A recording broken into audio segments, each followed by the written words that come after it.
have been made. Basically, airbags are meant to serve as security for lives and property in our vehicles.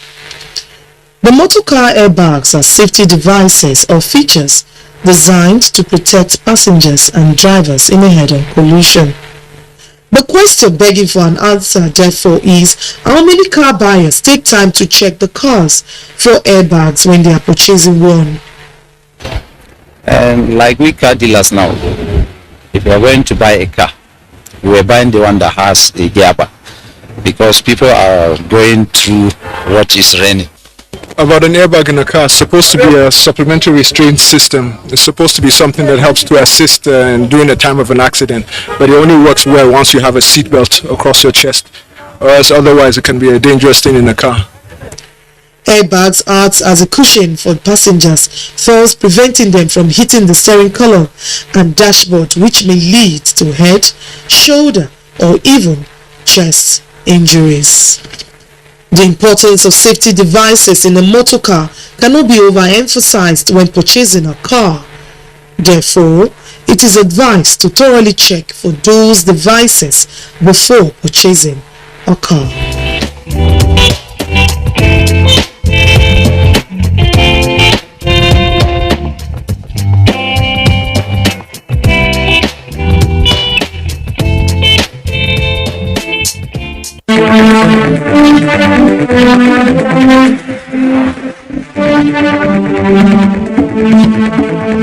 NTA Tuesday Live, analytical, in-depth, educative and interactive on national issues accommodating all sides of opinions. We as a people have understood that we have to fight corruption before it fights us back. Poverty has a financial index, so it should be fought also with a financial weapon. Give it to the social investments program. It has been a very courageous battle. Tuesday Live, every Tuesday at 10:30 p.m. Join us.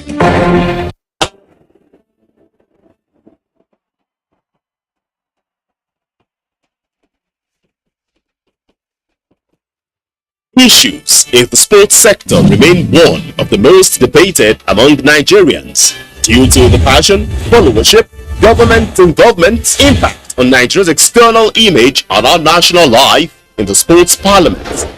The NTA offers Nigerians deep views on issues with experts in the sports sector, offering in-depth analysis, hindsight, insight and foresight towards elevating Nigerian sports to the zenith on the floor of the sports parliament.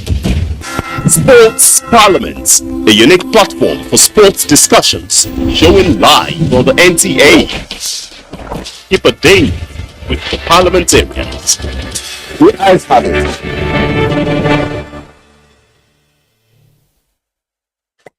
24 hours a day, 7 days a week. You can watch NTA International live on your TV, computer, iPad, tablet and phone. Log on visiontv.co.uk and click on Entertainment, then NTAI. You can also download the iOS or Android app on your mobile devices to watch NTA International on the go, anywhere in the world. NTA International, your window to the world.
don't hurt the next generation, for goodness sake.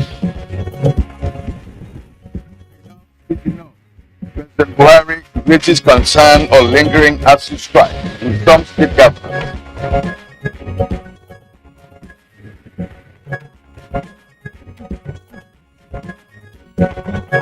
APC clears air over alleged displeasure. Choice of Kashim Shettima as Tinubu's running mate. NDLEA arrests one escapee from Kuje Custodial Center with hard drugs in Abuja. And on Good Morning Nigeria today, we shall focus on whether it is time to restructure the electricity distribution companies. The federal government last week Tuesday announced the restructuring of 5 out of 11 electricity distribution companies in Nigeria with a takeover by a new board or new boards. Those affected are that of Port Harcourt, Kano, Kaduna, Ibadan and Benin distribution companies. The Nigerian Electricity Regulatory Commission and the Bureau of Public Enterprises disclosed that the move became necessary following the inability of the 5 discos to repay loans taken from Nigerian banks to acquire their assets during the 2013 privatization of the Nigerian Power Holding Company of Nigeria, which of course were broken into 7 generating companies and 11 distribution companies. The generation companies are known as GENCOs and the distribution companies are known as DISCOs. Yeah, although the management of Benin Disco is threatening to resist the takeover, saying the bank held by the latest action on the distribution company. The Bureau of Public Enterprises explains there are strong indications of the dire financial situations of these discos amongst other inadequacies. Well, the federal government maintains a 40% shareholding in the privately owned enterprises, that's to say the DISCOs, and that share ownership is being managed by the Bureau of Public Enterprises. But it is not the best of times for the DISCOs, as Nigeria's electricity sector has remained largely dysfunctional, with just below 4,000 megawatts generated and distribution even so poor amongst 200 million people and several businesses and industries. Very serious inadequacy. That's right, Kirian. All right. And stakeholders are always at loggerheads and notorious for passing the buck on as consumers grapple with exorbitant billings not commensurate with services rendered, as well as untold hardships on businesses and mass metering issues.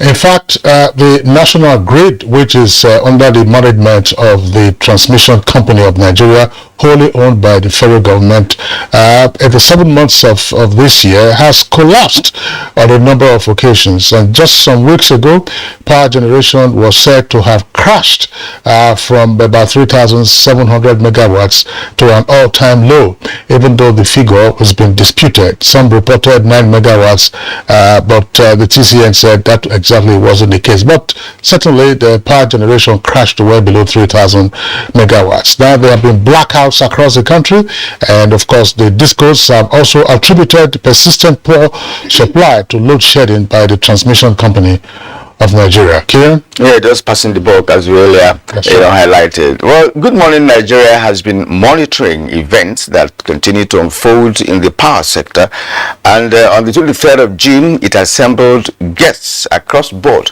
who said the endemic power situation is not about generation but distribution, despite the introduction of service-based tariff pegged on improved service delivery. Now, the guests also said that intervention in the areas of multiple grids, gas generation, among others, will give hope to Nigerian electricity consumers. Now, the recent intervention of the government by way of ensuring that the takeover of the discos by their creditors, we should stress that, is one that the industry will enable the industry to get back onto the right footing in order to bid ultimately farewell to challenges in the power sector. And of course, this is by turning around the fortunes of the ailing companies whose shares were collateralized and now be taken over by their creditors. Kieran. All right. So with the new challenges in the governance structure of the changes, you would say, right?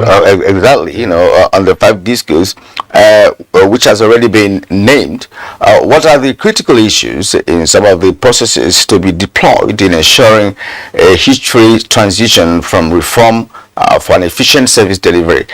These and more will form part of our talking points as we discuss, of course, is it time to settle the discos? That's right. Yeah, the key point there, Kieran, about whether it is time or not to restructure the discos is what our guests also pointed out when we had a conversation on the power sector on the 23rd of June, as earlier mentioned. The point has also been made that the franchise areas of some of the discos are so large as to impede efficiency in the management of the areas.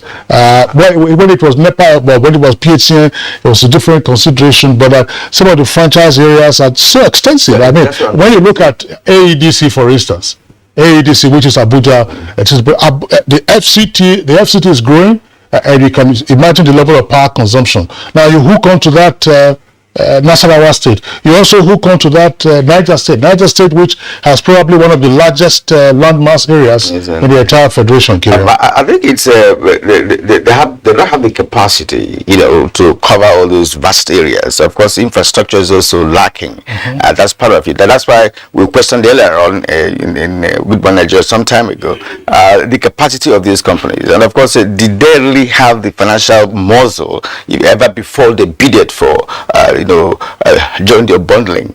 All right, so that's part of it. That's what's playing out now. And that's what we're saying. Yeah, you're right. There's no question about that. All right, I am Kieran Umayo, welcoming you to this Tuesday's edition of Good Morning Nigeria, which is a public holiday to mark Eid Kabir. And I'm Kingsley Sabalo. I join my colleague Kieran to also welcome you to the program. We are live on the network service of the Nigerian Television Authority. Now, in the course of the program, we'll have our usual supplementary segments at the appropriate time. Those will include newspaper review and perhaps business. For now, let's get the highlights of the morning news with Elizabeth Mori. Hello, Elizabeth. Good morning, Kingsley and Kieran, and here is the morning news. President Muhammad Buhari may have lost patience over the prolonged industrial action by the Academic Staff Union of Universities in the country, saying enough is enough. The president expressed his anger while granting audience to members of the Progressive Governors Forum on Salah Homage at his Dara residence in Katsina State. There's nothing wrong in showing the government and the leadership that you don't like what they are doing. But enough is enough. Don't hurt the next generation, for goodness sake. So those of you who have friends that are teachers, persuade them to go back to classes so that our children can resume their educational pursuit. And the Progressive Governors Forum says its members are willing, able and ready to work assiduously towards ensuring that the governing APC records overwhelming victory in the next general elections in order to effectively retain power in the country.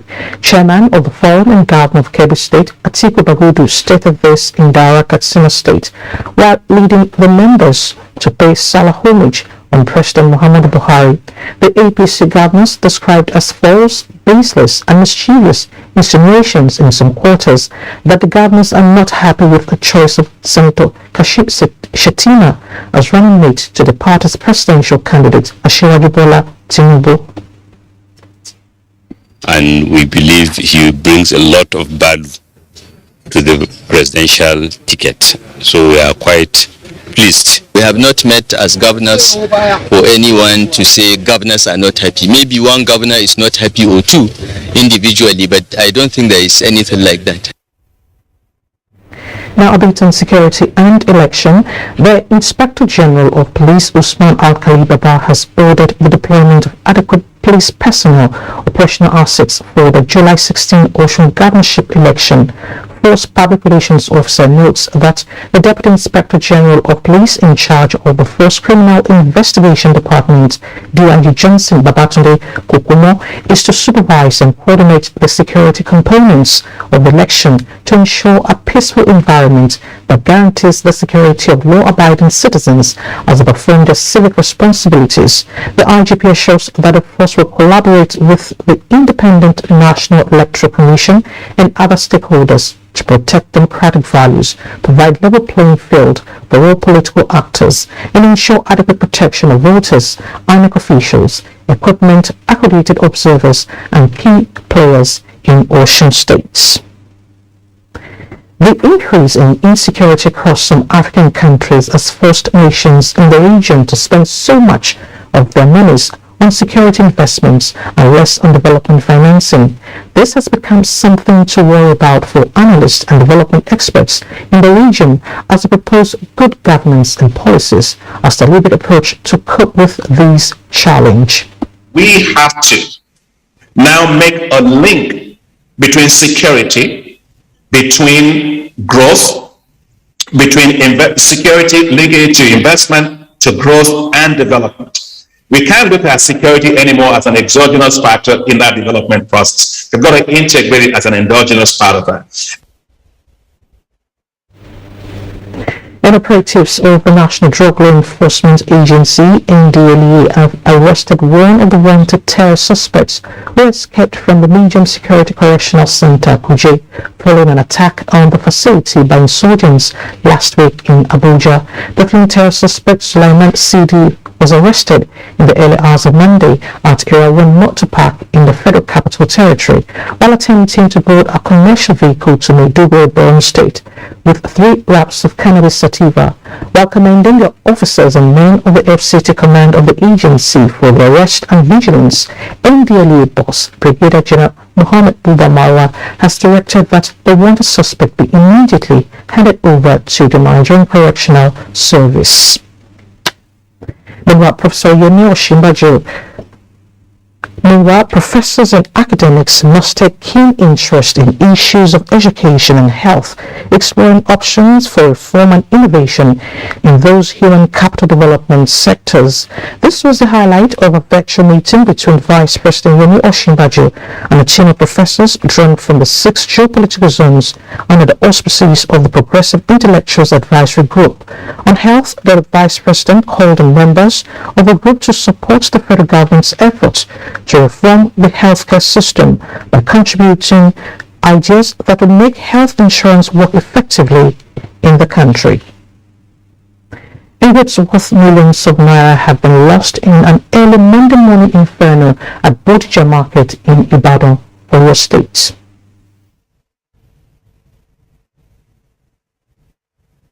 They just called us this morning, so we don't know how it happened. We don't even take a pin from all the goods in the shop. It's not 1 million, it's not 2 million. My mom, who is an shop owner, has been admitted to the hospital since 8:30 when she heard about the incident. So I beg the government to please help us. And that's the morning news. Good Morning Nigeria continues with Kieran and Kingsley after the break. To stay with us.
Every day in our country, senior citizens are discriminated, disparaged, paid less than they deserve for the work they do because they are old, poor and desperate.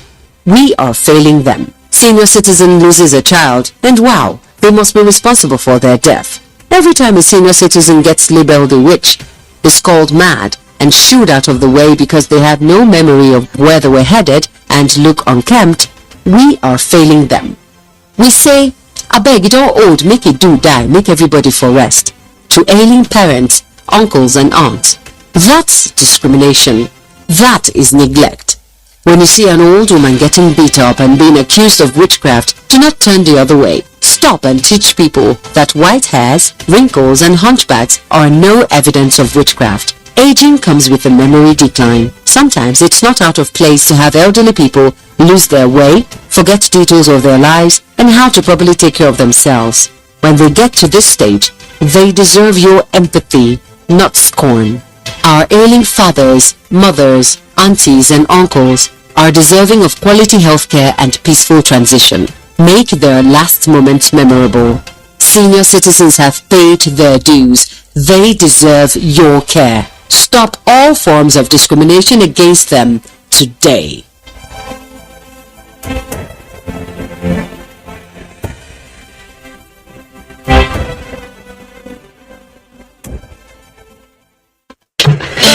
As the world advances, Glorious Vision University Ogwa, Edo State is poised to deliver world-class education rooted in strong academic traditions.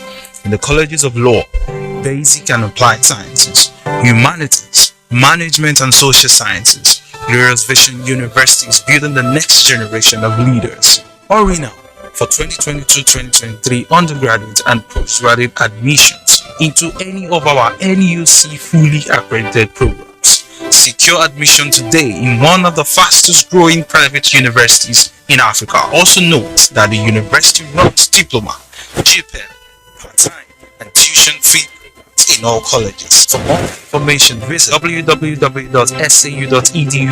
or call 0705 079 1226. Glorious Vision University, the nurture for discipline and excellence. Every morning is an opportunity to take your hustle to the next level.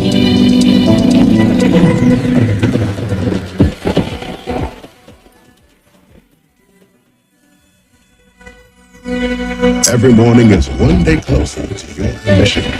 So, make every morning count.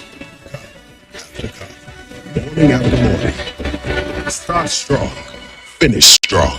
Nescafe. It's a brand new day, cause you got energy for today, energy for tomorrow, energy for today, energy for tomorrow.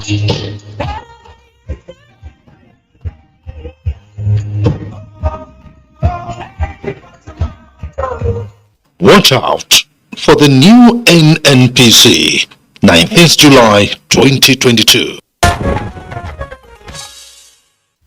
You're watching Good Morning Nigeria on the network service of the Nigerian Television Authority. Now let's ginger ourselves some more by hearing some good news about ginger on the global market. Let's join our correspondent, Alika Okmanachi Arua, for details. The key driver of the global ginger market growth, according to Global Ginger Market Report 2021 to 2027, is increasing skin problems.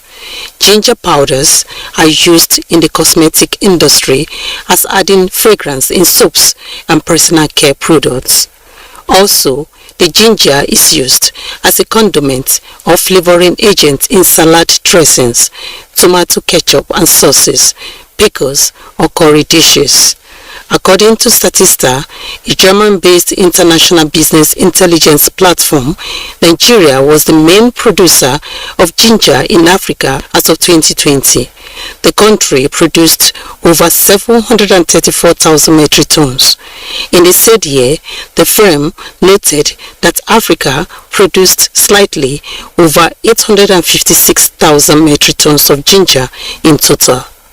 Globally, Nigeria has the second largest production share of about 16% after India, with a production share of 33.9%. In 2016, it was 522,096 metric tons. With Business News, Alika Opanachi, Arua. Thank you very much, Alika, for the good news about ginger on the global market. Now it's time for us to take a look at the headlines in some of today's newspapers.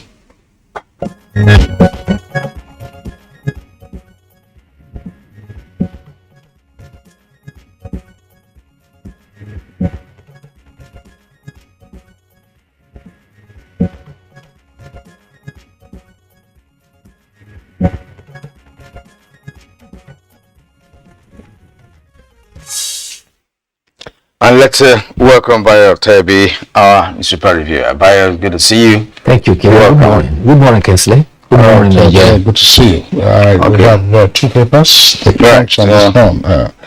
Let's begin with the Sun, I believe. The Sun newspaper, the following headlines were taken from the front page. Kuje jailbreak. NDLEA arrests wanted terrorist suspect with drugs in Abuja. Police recaptures one inmate in Niger. 2 varsity students, 3 others drowned fleeing from Delta tank farm explosion. More knocks and kudos for APC over Muslim ticket. Senator resigns from support group. Senate President, APC Northeast Caucus hail Shetima's choice. Not good for secular state, says Clark. That's E.K. Clark. Khan, Arawa Christian group clash. Arawa Christian group clash. Buhari and governors meet in Daura, back choice. Details of those stories you can find on pages 6 and 27. Revive refineries, remove subsidy to stem corruption. Nasima tells federal government. 2023, Obi supporters develop mobile app for campaign and others. Obi supporters develop mobile app for campaign and others. Osun Guba, that's governorship election, gunmen attack LP candidates' residence. Strike, that's the kicker, enough is enough, Buhari tells us, charges them to consider generational consequences of action. Alright, now to the Punch newspaper, and above the nameplate of the Punch, NNPC blocked Exxon Mobil's asset sale to Seplat. That's on page 24.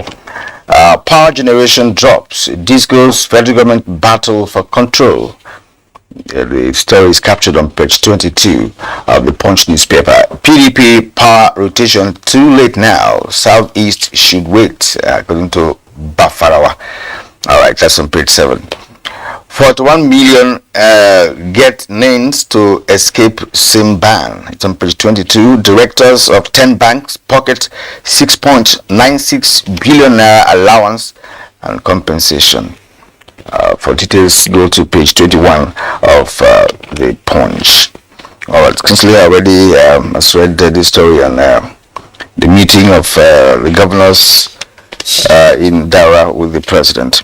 Alright, now below the photo story on the Punch, we have ACF laments insecurity, asks Buhari to do more. That's on page 16. Bricklayer arraigned for filming woman's nude, demanding 20,000 naira. That's on page 5. Norge chairman paid 15 million naira for abducted wife and baby. That's on page 4. At the bottom of the Punch, police confirm 4 deaths in tank farm explosion. It's on page 5. SKP terror suspect fleeing FCT nabbed with cannabis. It's on page 4. Kuje, federal government threatens sanctions. Ghana alerts immigration personnel. That's on page 14. Let's begin by now. Thank you. Let's start from Daura. President Muhammad Buhari, who said the APC governors and leaders who went to Daura to pay him homage. He says in 10 months' time, he will retire to Daura and not Kaduna, where he has a better house. However, he says that by this time next year, I will have made the most out of the 2 terms, adding that for the remaining months, I will do my best. He told his audience that he had not been to Daura for close to a year due to the demands of his office. He says Northwest had posed more challenges than he expected, while there have been some successes recorded in the Northeast as well as the South. He said, I am eager to go. It's been tough. He says he's grateful to God that people appreciated the personal sacrifices he has made. I wish the person coming after me very best. But he also bared his mind and used the occasion to call on the Academic Staff Union of Nigerian Universities to reconsider their position on their prolonged strike. He declared, enough is enough, and emphasizing that the strike had already taken a toll on the psychology of parents, students, and therefore hoping that by moral issues that they should consider and beg for attention. He said, don't hurt the next generation for goodness sake. Government understands your situation, and government will want the negotiations to continue while students are in lecture halls. The other story that has also come to fore is the recapture of 2 jailbirds who escaped from Kuje recently. The leadership reports that at the Area 1 Motor Park, one escapee from Kuje, whose name was given, was arrested, and when they searched through his baggage, they found 3 wraps of cannabis, and eventually he was identified as one of those who escaped from Kuje prison. He was in fact remanded at Kuje for terrorism and armed robbery charges. A second suspect was also arrested by police of A Division in Suleja. Based on credible intelligence, the police stormed a house, a compound near the hospital, where the 54-year-old fugitive was arrested. And also in Niger State, there is a local government area, Mariga local government area, Niger, where terrorists have been harassing the people. The leadership reports that they have written to the village, Bobi village, and demanding that farmers in the community should pay them 100 million to stop attacks in their community. The terrorists demanded the sum, or else they will invade the area. A sum of 40 million has also been demanded by another village. This time it is Kotonkoro village, also in the same Mariga local government area. Leadership knows that sometimes the bandits demand this ransom. The villagers go to every extent to gather the money and give them, yet they still turn around and come to attack those villages. Meanwhile, Senator Kashim Shettima says that he was visiting children orphaned by Boko Haram when the news of his selection as the running mate to Bola Ahmed Tinubu broke. He has since thanked Bola Ahmed Tinubu for selecting him. He also met the presidential aspirant. There has been mixed reaction about the selection. Bola Ahmed Tinubu says Shettima is the man who can help him bring the best governance to Nigeria, irrespective of religion, state or region. He says that in this day and age, religion, state and ethnicity considerations cannot always fully determine our path to forge ahead as a nation. Therefore, we must move towards development and prosperity. We must be free from these old binds. However, the Anglican Bishop of Calabar, Professor Nneoyi Egbe, says that the APC ticket was an attack on Nigeria's secularity. He emphasized critically that the proponents of that Muslim ticket is delving into sensitivity. They will perpetuate the kind of government they will perpetuate when they get political power. He says Nigeria is a secular state. However, the constitution recognizes the multi-religious nature of Nigeria. The only clause about religion in the constitution is in section 10 of the constitution, which says the government of the federation or that of a state shall not adopt religion. Let's shift away from politics very briefly. It's a story that Kira read on the front page of the Punch newspaper. Sometimes when attention is not focused on these matters, there is a tendency for persons to assume that it's probably normal or its significance is much less so. And that is the compensation for for directors of 10 banks. Kira, you read that story. Yeah. And the story is reading that 6.96 billion naira. That is compensation for directors of 10 banks. Now, this is the worry.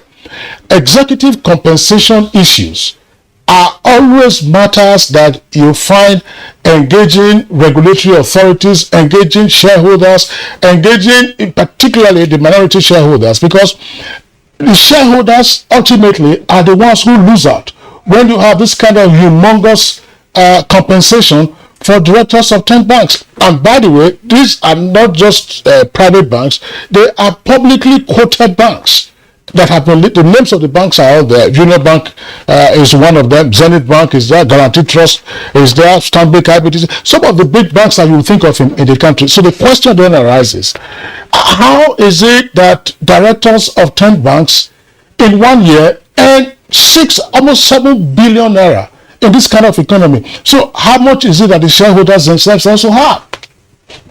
Ideally, the annual general meeting of the board of those banks ought to approve this. And I'm not sure if this went to the shareholders, they will approve such humongous amount.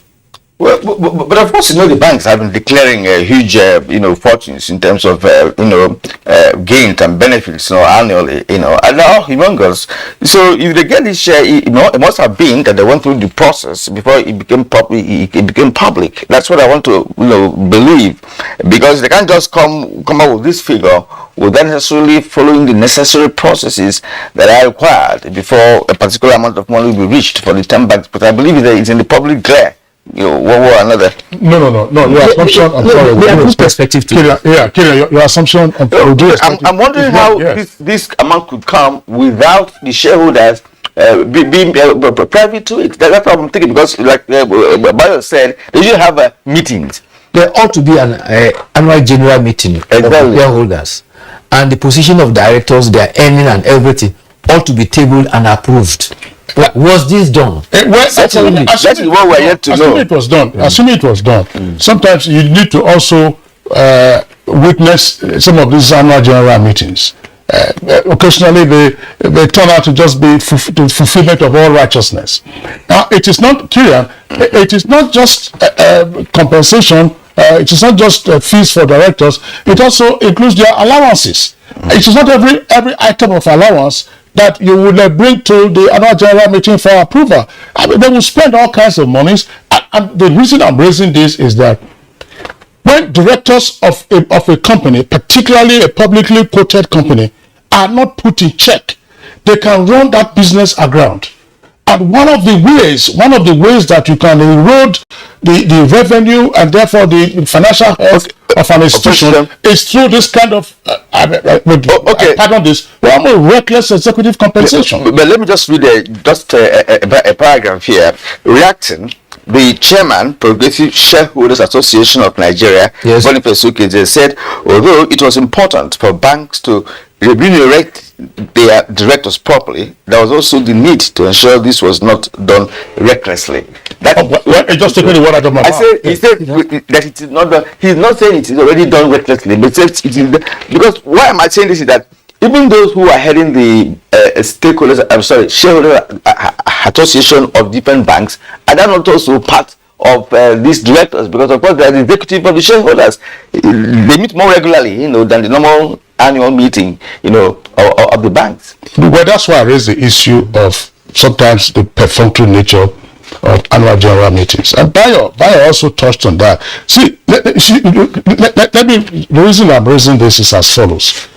Where you have institutional shareholders, I will recall that over 10 years ago in 2000, before 2008, where you had the democratization of shareholding, everybody were buying shares, people had interest in how their shares were performing in these various entities. But some of these shares are some of the shareholders in these entities are institutional shareholders, and then you have to be concerned about what returns those institutional shareholders get to ensure that the business keeps going. It is scandalous, in my opinion, that directors of 10 banks will earn nearly 7 billion naira in this kind of economy.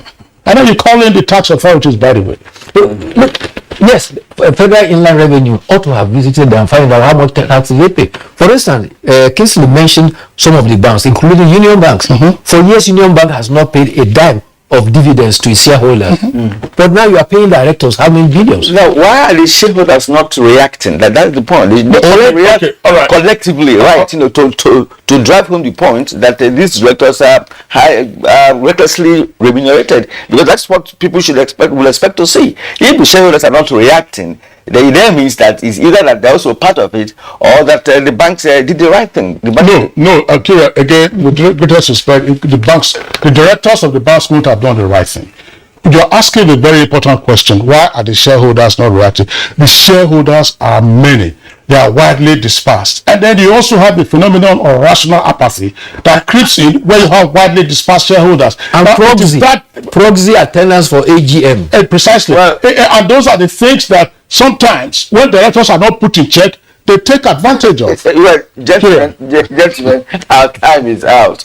These are all part of inadequacies we have in the system, right? So, someone was talking about the National Assembly, for instance, that a senator in Nigeria earns more than U.S. president on monthly and annual basis. But you are here. A senator represents you. You haven't kicked out your senator representing you for any more than the U.S. president. Exactly. That's part of what's happening in the system that need to be addressed. At this point, we should just round off with a segment. Tomorrow, God willing, we should be able to take a look at the ASU issue that the president raised. All right. So let's take a short break, and when we come back, we'll continue with the program. But for now, let's say thank you to Bayo Altayabi for being part of our show this morning. As always, we'll see you again tomorrow for another segment of newspaper review. You're watching Good Morning Nigeria on NTA Network Service. Stay with us. We'll be back very shortly. Isn't it?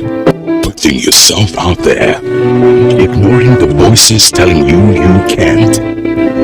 Will you step aside? Will you go for it? After all, what's the worst that could happen? So, keep trying. Don't stop. Believe in yourself and go for it. Follow data, available in many variants to nourish you every step of the way.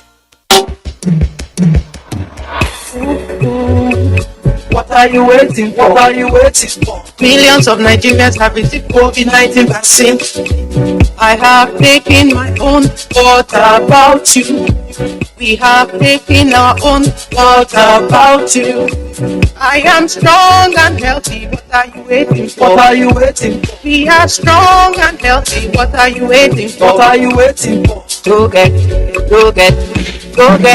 and get your job. The hospitals, churches, and the mosques. Go and get your job. Health centers, hurry up now. Don't be late. Go and get your job. Bye-bye, Corona. Bye-bye, Corona.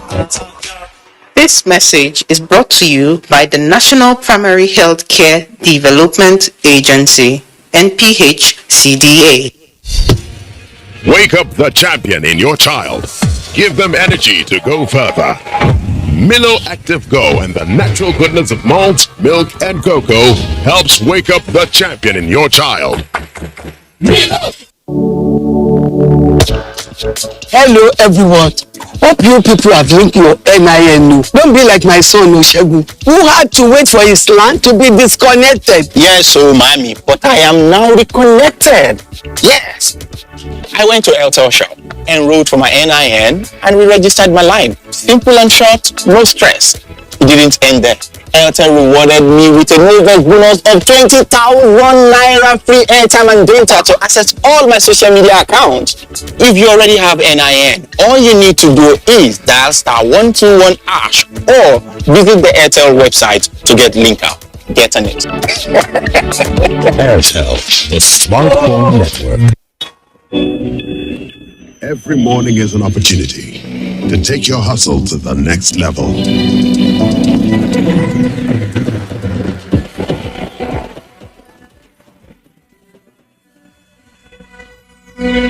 Every morning is one day closer to your ambition. So, make every morning count. Cup after cup, morning after morning. Start strong, finish strong. Nescafe. But Lalo, Nigeria are the 9th champions in this competition. The 12th edition of the Africa Women's Cup of Nations is here with 12 teams including reigning champions and 9-time winners, Super Falcons of Nigeria, all in contention from July 2 to 23 in Rabat, Morocco. You can catch all the actions live on the NTA Network Service and NTA Sports 24, Channel 270 on StarTimes, 434 on StarSat and 731 on Free TV. Come, join us to promote another championship run by the Super Falcons. For your advert placement, please call Hawa on 0803 312 1022.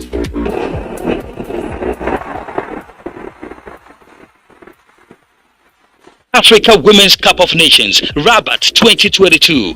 Game on!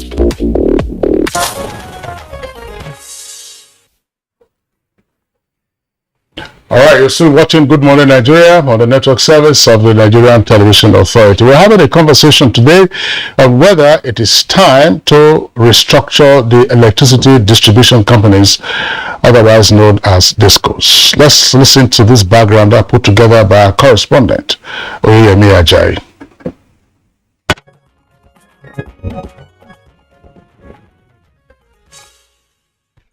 Over the years, the power sector in the country has been faced with a series of challenges, which has consistently put the country in a condition known as epileptic power supply. As part of efforts to bring the sector back on track, the federal government opted for the privatization of the power sector.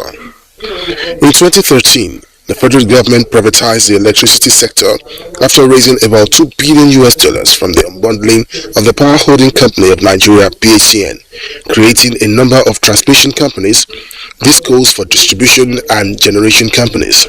DISCOs, which is referred to electricity distribution companies, is the final stage in the electricity supply chain and also serves as the connection between electricity consumers and the electricity grid. Despite these efforts, the sector, especially the DISCOs, had failed to live up to expectations. Most Nigerians remain without electricity.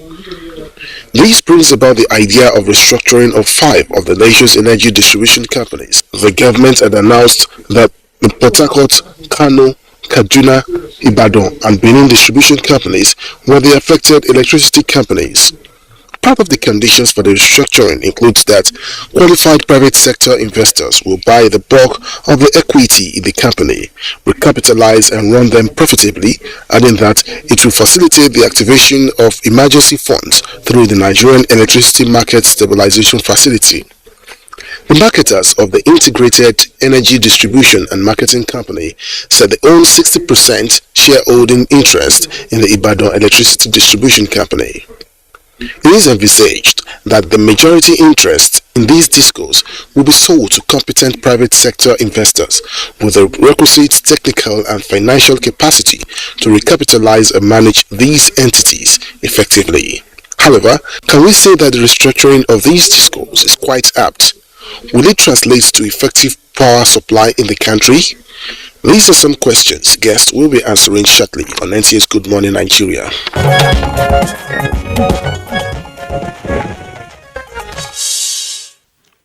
All right, Oyemi, thank you so much there for that report. Now to discuss the topic, let me first introduce here in the studio Dr. Sam Amadi, Dean of Ave Maria Law School and Director, Abuja School of Social and Political Thought.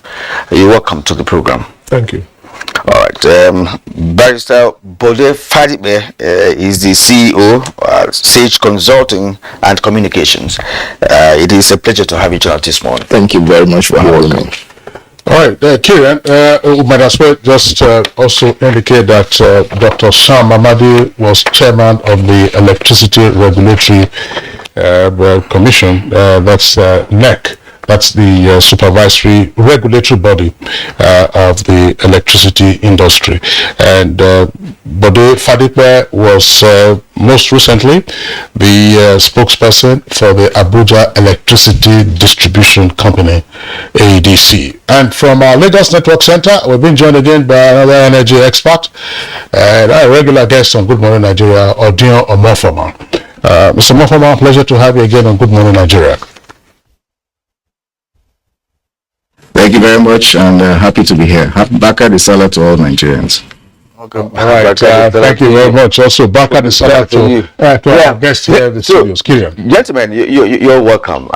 Well, you're all familiar, with what is at stake presently. As a matter of fact, why we chose this topic is to see how we can dissect, the necessity, for restructuring the entire energy sector. But of course, our program is focusing on whether it is indeed time to restructure the discourse. And of course, with your pedigree in the energy area, you're qualified to be part of our show this month. So let me begin with Dr. Sam Amadi. Is it really time to begin to think of restructuring the discourse based on inadequacies over the years that Nigerians have witnessed? Thank you again, Braka de Sala. Okay, so there's some words we use often and then we misuse them. One of the things that happen with language, as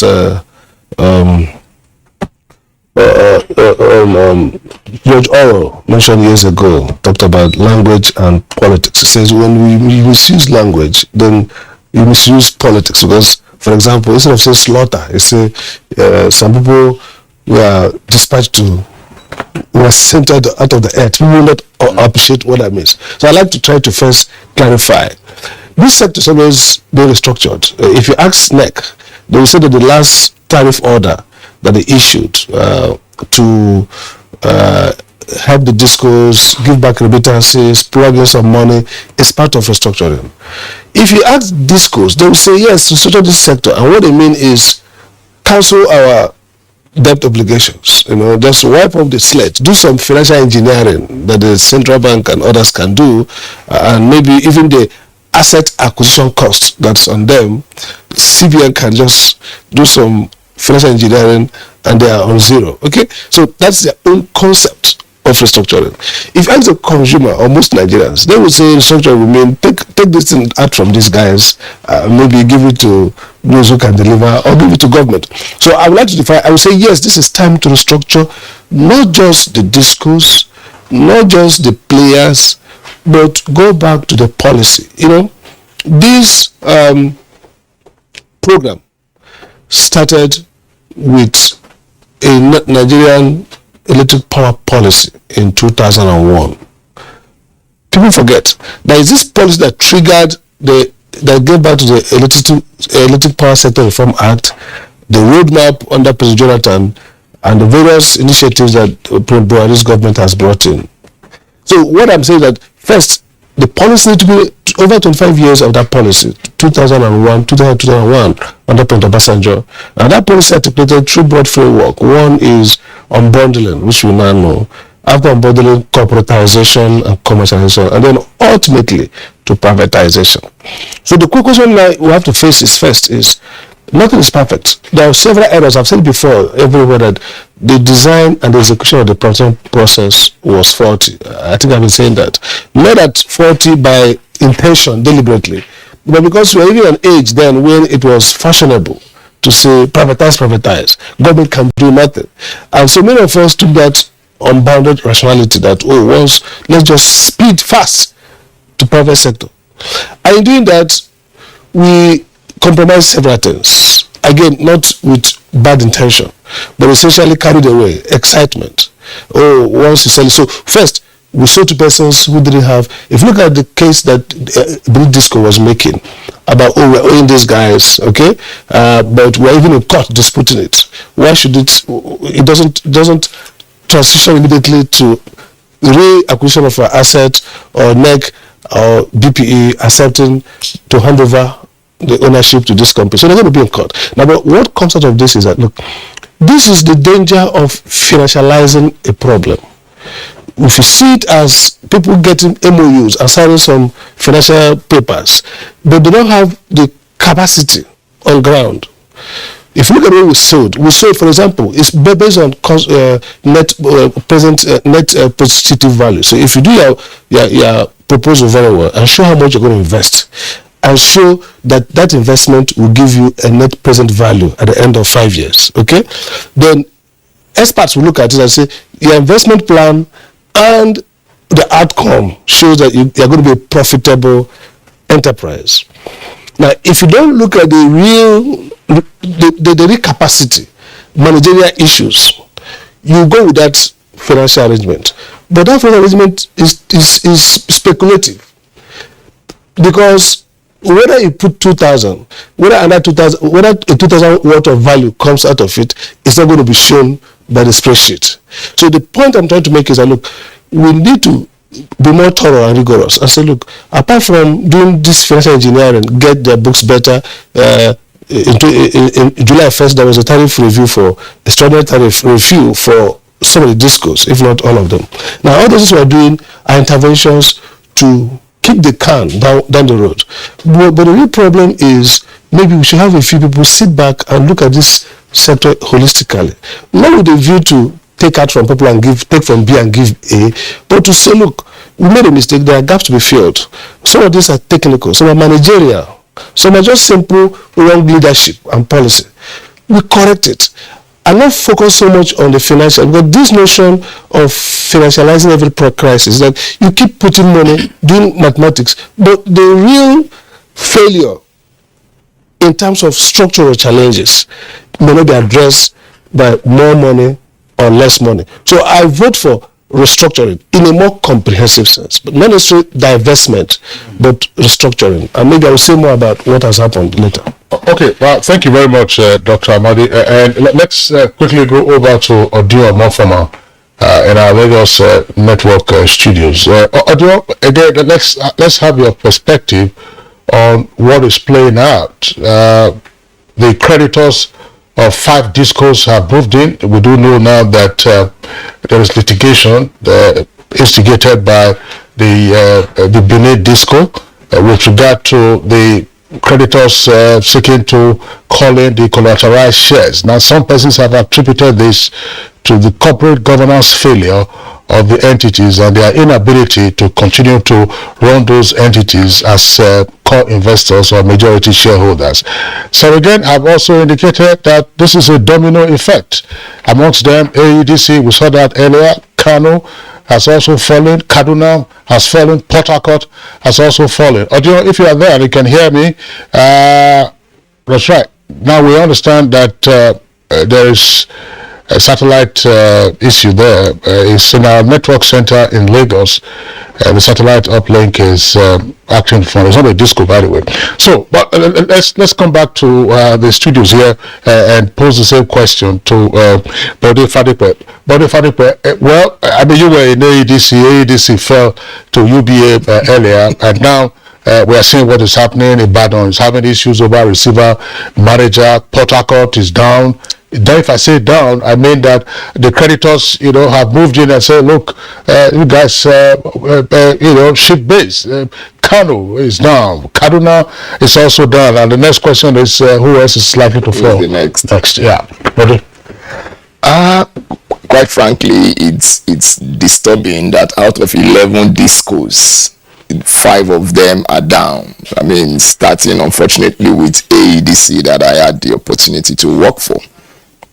So the question I have asked outside of the studio is, how come we waited this long for us to now suddenly realize? Because if you read the statement from the BPE, some very strong words were used. Abysmally bad.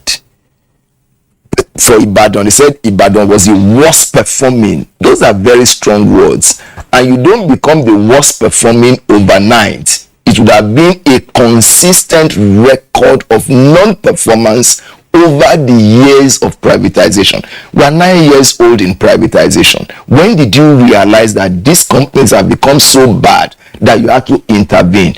In any case, BPE, government is represented on the boards of all the discos by the Bureau of Public Enterprises. For me, if there's anybody that should be sacked, it's BPE. Because we need to find out from them what have they been doing in terms of their responsibilities towards government as representative of government.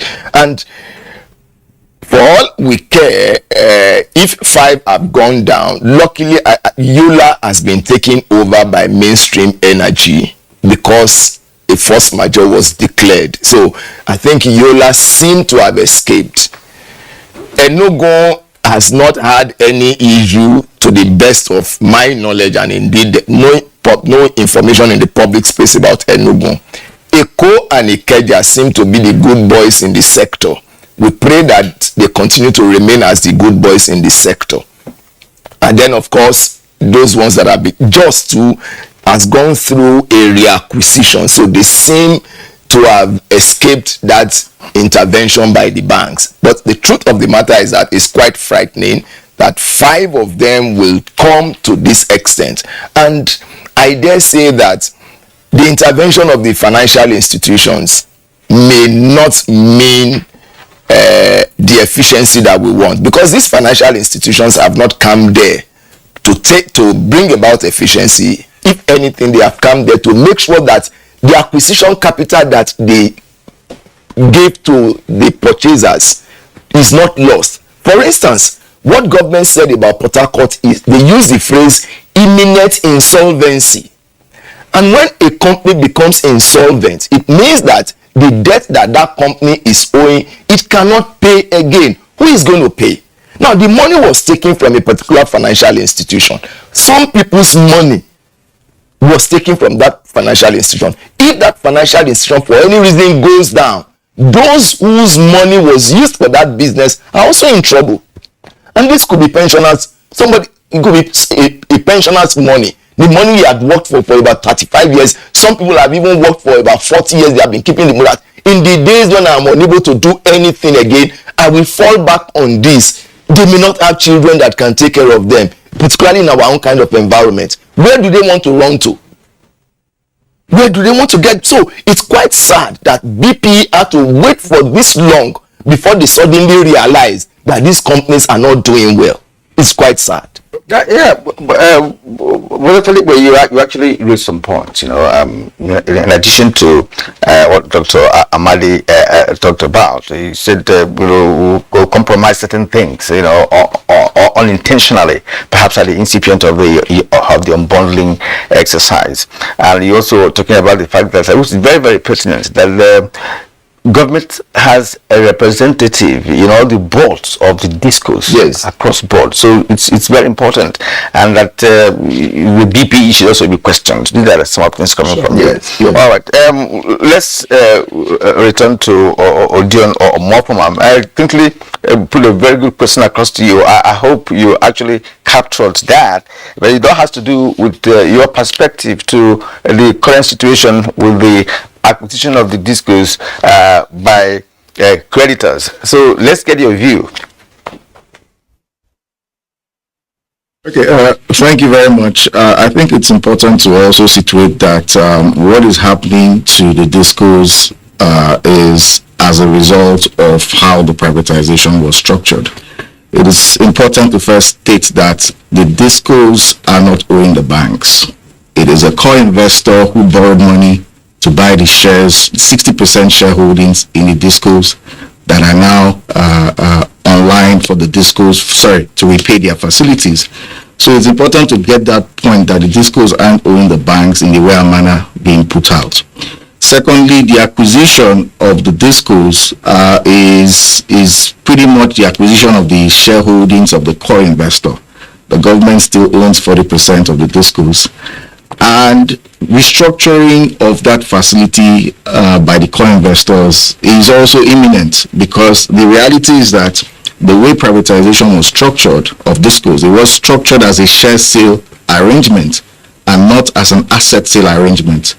What that means is that any repayment of that core investor facility will be from the dividends earned by those shares from the DISCO, and not direct receivables from the DISCOs. That is the point that I think needs to be emphasized. So where a bank takes over the 60% shareholdings of the DISCO and decides that the market revenues of that DISCO it would use to pay the acquisition loan, the bank has flouted something very significant, and it cannot be allowed.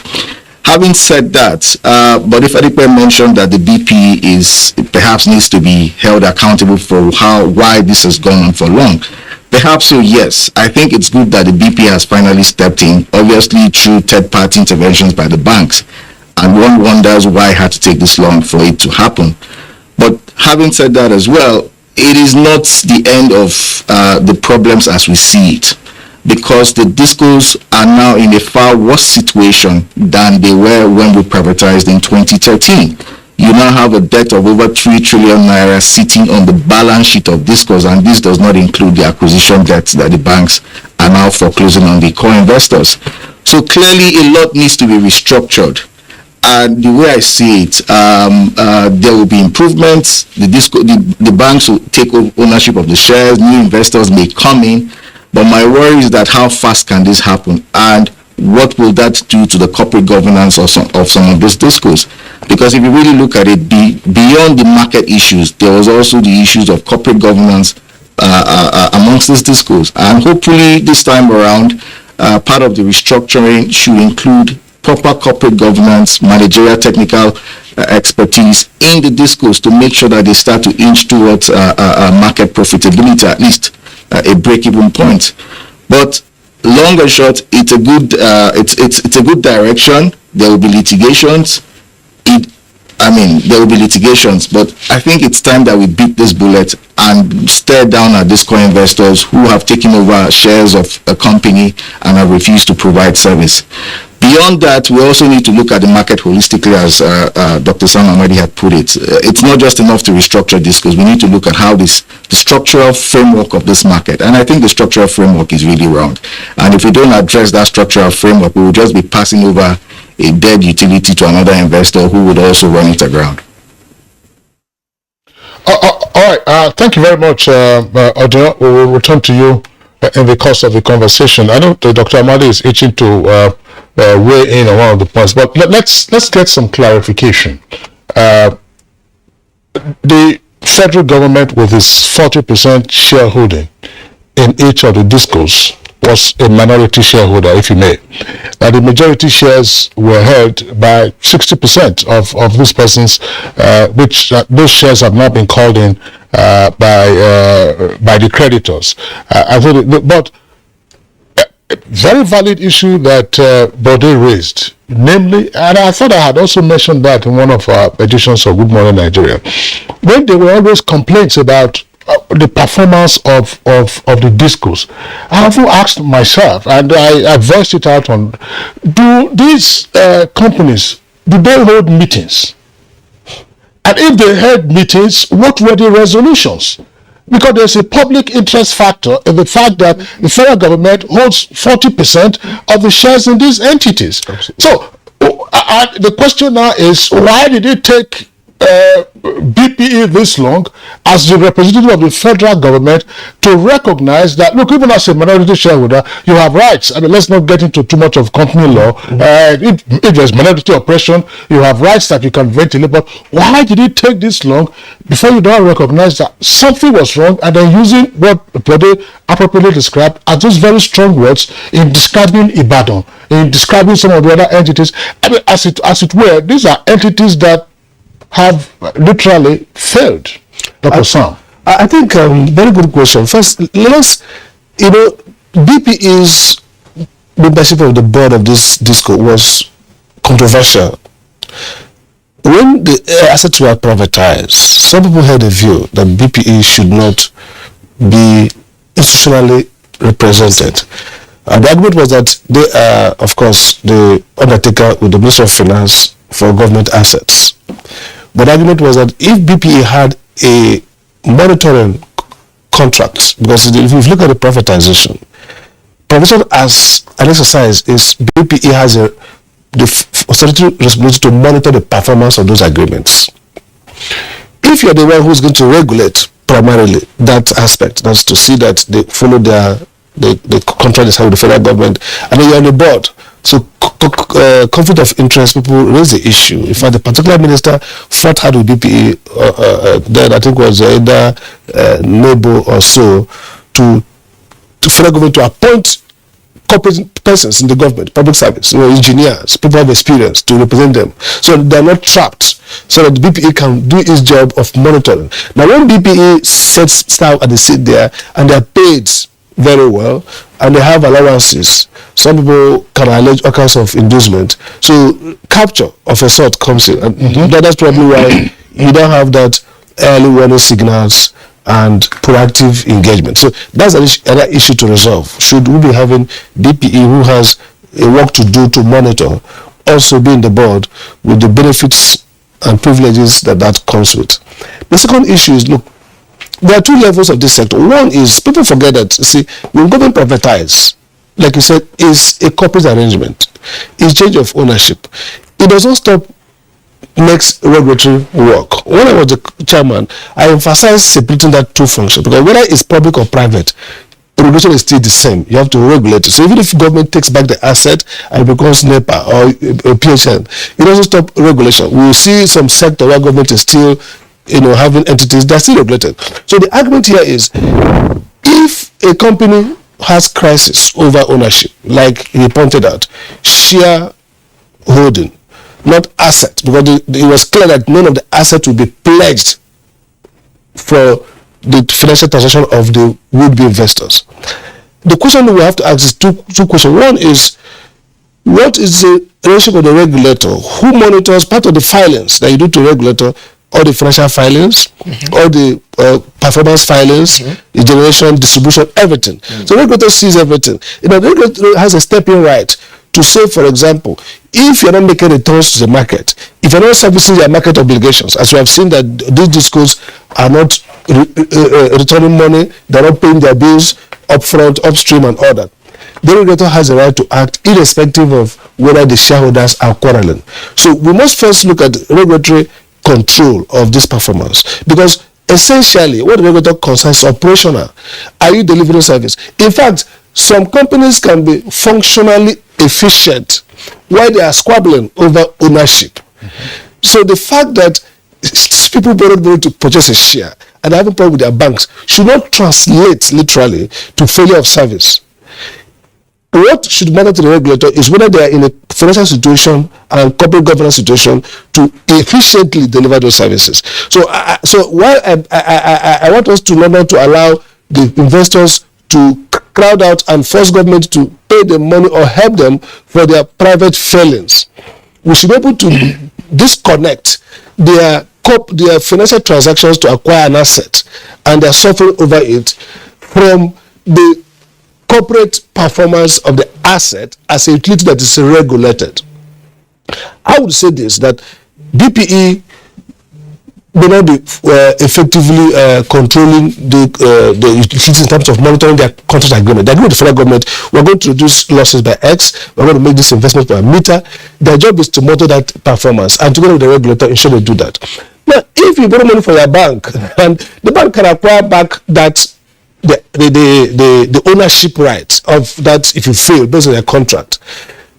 But should it be a problem that it should only one signal for us that the sector is in distress? The sector is in distress irrespective of the financial issues. For example, any good discourse already mentioned.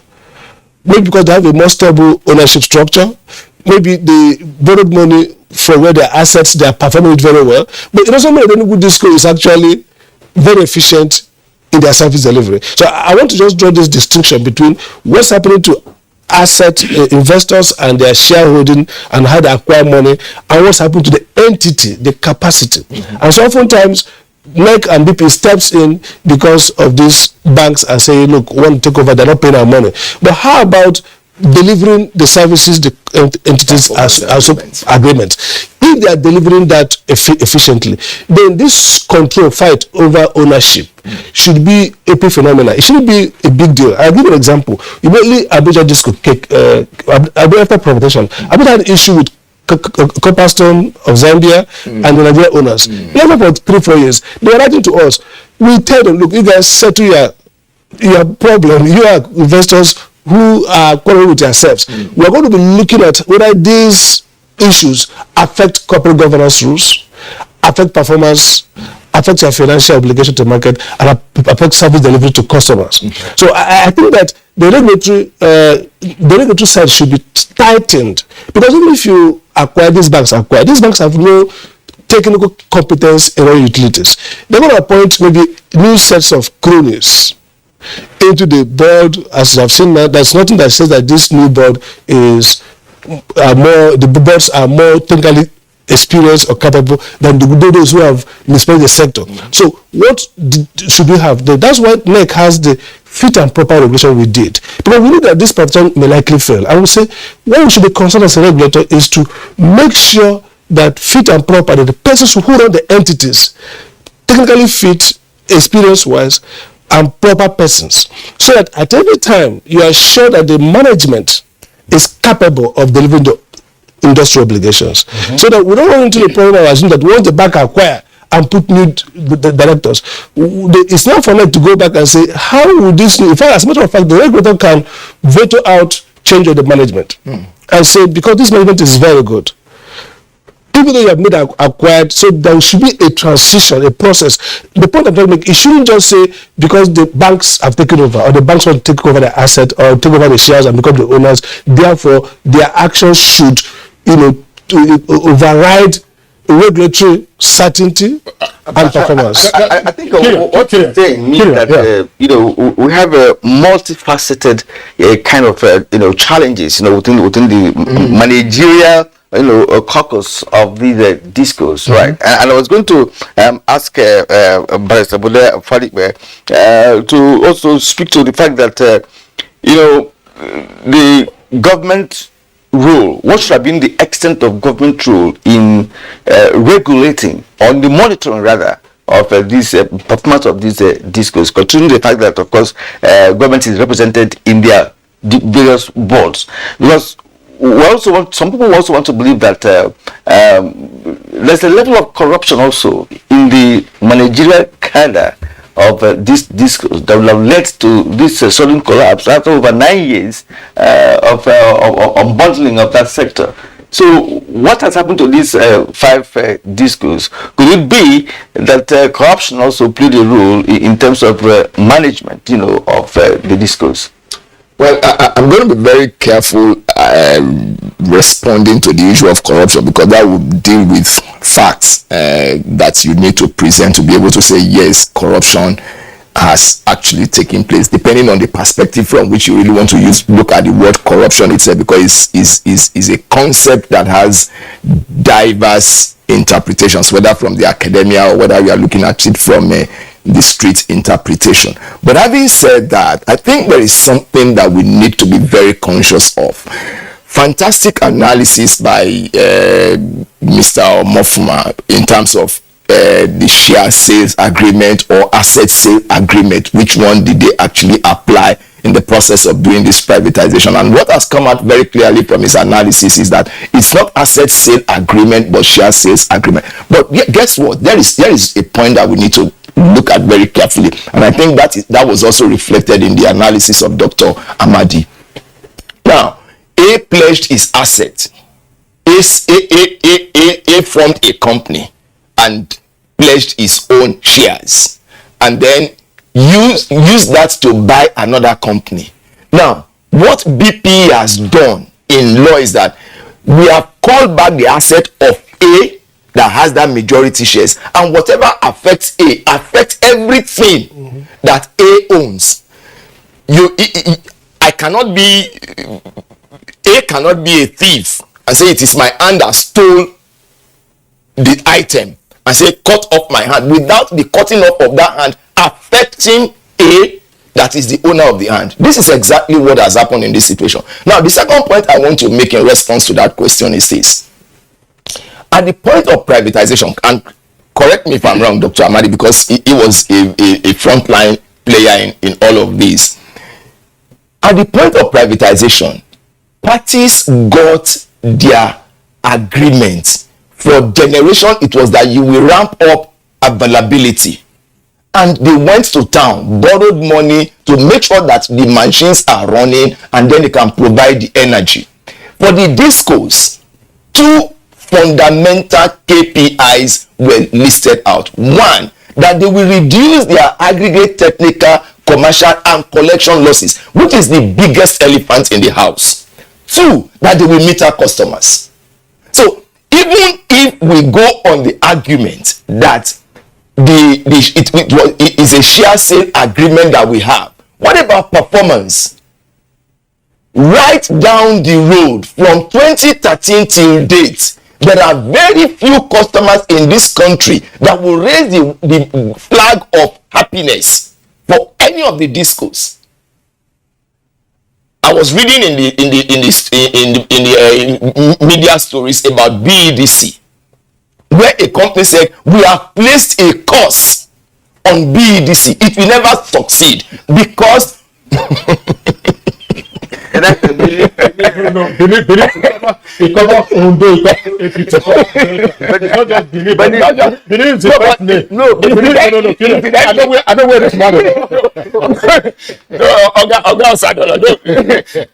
understand your direction, but incidentally it's a Kale people, so it's not even the Benin people, B-I-N-I, I mean N-I, it's not our weirdo people, okay? I'm more will also be the supporter.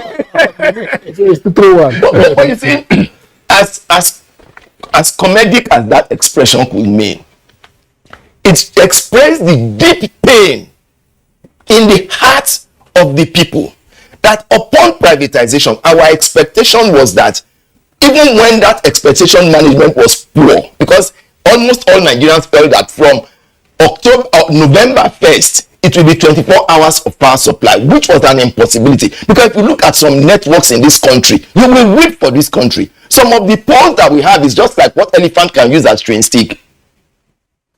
And you need to reconfigure all of those LT reticulations. You need to reconfigure all of those HT reticulations. Where is the fund going to come from?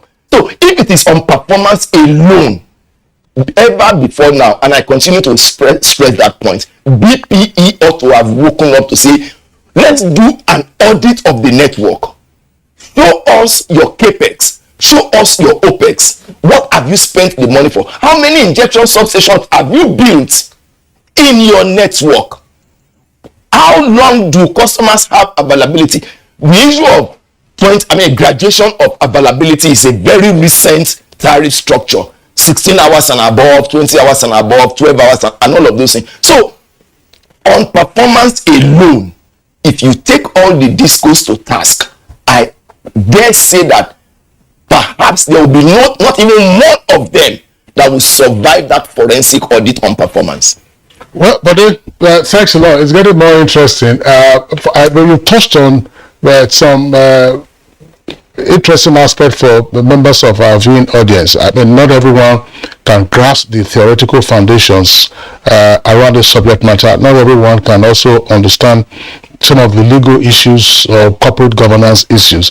And the reason why we are discussing this, you may say that, oh, we are flying, say, at 35,000 feet. Now, let's bring it down to 3,000 feet so you will understand better before I go to Odio and Mofama. If you listen carefully to what our guests are indicating this morning, it is that the entities, that's to say the discos, whether AEDC where we are in Abuja, or whether Kano in BDC where he said a cost was placed on them, or whether Kano or Port Harcourt or Ibadan, where those companies are not performing well, the consequences are what you and I will feel at the end of the day as customers. You are looking for meters, you cannot get meters. You are looking for regular supply of electricity, you cannot get. They will give you estimated billing. They will come with their ladders and disconnect you. You will go and buy credit for electricity, you will be buying darkness. These are some of the things because of the major problems that are above there, in terms of their ownership structure, the management of their ownership structure, and so on and so forth. Now back to Odion Mofoma in our Lagos Network Center. Odion, well, as part of what is playing out, the central bank it's being urged to say, look, you are the regulator, because there are many, but there are at least now multiple regulatory agencies that are involved in all of this. The banks have moved in, and then of course NEC itself is also there to say, look, what is it as a bank or as a creditor you are allowed to do in the electricity industry. The central bank, which is the regulator of the banking sector, is also being told, look, don't allow these creditors to hold on to these shares in perpetuity, otherwise you will asphyxiate the matter. The bottom line, as you gentlemen have said, is that this is not so much about financialization, even though that is the key interest of the banks, but the technical aspects and ensuring that there is, if you may, a corporate re-engineering that will enable this discourse perform better. Explain this further to our audience. Well, I would say that, first of all, the banks taking over the shareholdings of some of those discos and invariably the management of the discos may be positive to them, but it still wouldn't change some of the fundamental issues in the sector, right? So let's break it down. There's a failure at the corporate governance side of things. BP is on the board, the co-investor is on the board of the disco, right? And they should have regulated corporate actions. In other words, what's the investment that the co-investor is bringing to the disco? What's the investment the federal government or the BP is bringing to the discos to improve a dilapidated network? On the sector regulation side, there was a failure of the regulator to also regulate the license that it gave the discos to operate, right? And that was all because of the way and manner the expectations of privatization were built. For instance, co-investors were given a 5-year window to inject capital into the business and then reduce the aggregate technical collection and commercial losses over a 5-year period, and also meter customers. But what was missing was the fact that the capex requirements, in other words, the capital expenditure, the investment that they ought to bring into the disco, first of all, was extremely limited. It was completely unrealistic, number one. And then number two, the time frame to recover that investment was even too short. A very good example, I was part of the privatization process, and I consulted for one of the co-investors who had submitted a privatization bid. In that privatization bid, the co-investors said they were going to spend 228 billion naira over 5 years to improve that disco. Dr. Amadi would have a recollection of this. And the regulator under Sam Amadi, Dr. Amadi, said, look, you can't spend 228 billion. How are you going to recover 228 billion over 5 years? And that was the grounds that they were going to cross out that co-investor. It turns out that what NEC was looking at was the total investment, capital investment for ATC&C reduction and providing meters over 5 years was 22 billion naira, about 24 billion naira over 5 years. Now, anybody in his right mind would realize that 25 billion naira would not even suffice in closing out the metering gap in 1 year.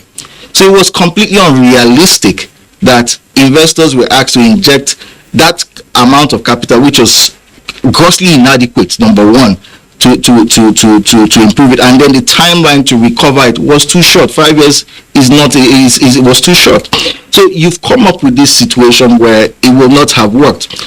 On the regulatory side, the the regulator could have anticipated some of these problems, but unfortunately the regulator at the time that this happened didn't have significant powers to yank up the licenses or take these actions. It is only now that NERC has put in place a business continuity plan that is now trying to act, but unfortunately the horse has bolted out of the stable. So NERC has to now have a back foot to try and see how they can curb this. But the person to blame here was the BP, who should have even asked the core investors, look, this 22 billion that you said you were going to bring over 5 years, how much are you bringing? Have you brought it? You were supposed to have reduced X, Y, Z. Have you done it? In line with the performance agreement. The BP was also supposed to prod government to say, government, you were supposed to do X, Y, Z for these investors to recover these monies that they are bringing in. Have you also done it? None of this was done. So we're back. We are now where we are today, where we have a failed distribution sector. Unfortunately, I don't see a way out. The discos are down, are literally down, and are swimming in debt. Significant debt that it will take years, decades to recover. And any investor that jumps in will only have a sinking horse to ride, or a dead horse to ride, unfortunately, and we have to jump out as well.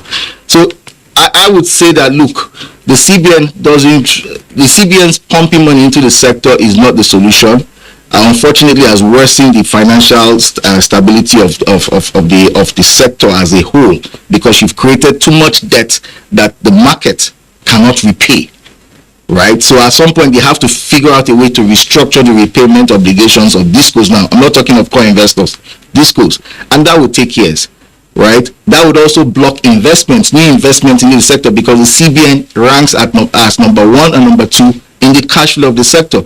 It's very odd that the central bank is now at the top of the cash flow waterfall of the sector, and that in any market doesn't bode well, because that would mean that the CBN would need to first recover all that money before any investor will recover any investment they put in the disco. So I think we need to look at this holistically again and figure out a way how to make the discos more commercially viable, and that would mean disaggregating the size of the discos. They're just too big. Maybe that's the first way to look at it. Corporatarism of the business units, like for instance, Asokoro distribution unit, perhaps is much more profitable than Abuja Disco as a whole entity. Those kind of structures should now be looked at so that we can start to have some viability and commercial profitability of some of these units within the discos. Okay, well, we are seeing a situation where money cannot solve a problem. Because from what he said, that even if you inject one amount of funds in this subsector, that it will not certainly change the course of history of power distribution in Nigeria. Well, from what he said, too, that they are swimming in debt. It's about 258 billion naira that this was lost in 11 months from one research. 258 billion naira lost in 11 months. You know, I raised an earlier question concerning corruption in the practice, because from all indications, what you have all told us clearly indicates that perhaps there are inadequacies, intentionally or unintentionally. But what played out after all said and done is the failure of this discourse, the gradual failure. We have 5 now, and of course maybe 6 to go. Nobody is praying for that, but that is the direction that things are going. We're going to take a short break. When we come back, Dr. Amadi will be, responding to some of the issues raised by Omofan, and we also like him to also talk about the issue of corruption in the system, which may have led to some parts of the failures that we are talking about with respect to the discourse in Nigeria. We'll take a short break now. When we come back, the conversation will definitely continue. Bye, Mom. He's going to play in this weather. Why did you let him go? He might fall ill. And if he doesn't go out for practice, how will he win more trophies? To protect our family from illness-causing germs during the rainy season, we use Dettol soap every day. Dettol with germ defense gives you protection. Rainy season brings a lot of germs, and Dettol soap's germ defense protects you from up to 100 illness-causing germs. Dettol soap is endorsed by the Nigerian Medical Association. Be Dettol Show.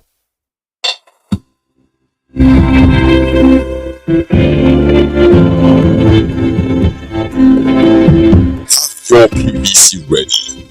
Conduct yourselves orderly. Join the queue. Cast your vote secretly. Thumbprint correctly. Do not waste your vote. Do not sell your vote. Secure your future. If you sell your vote, you have sold good roads, electricity, water, education, good healthcare, etc. Be part of nation building. Cast your vote for honest candidates. Shun electoral violence. You could lose your life for nothing, for nothing, for nothing. This message is from the National Orientation Agency.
Every morning is an opportunity to take your hustle to the next level.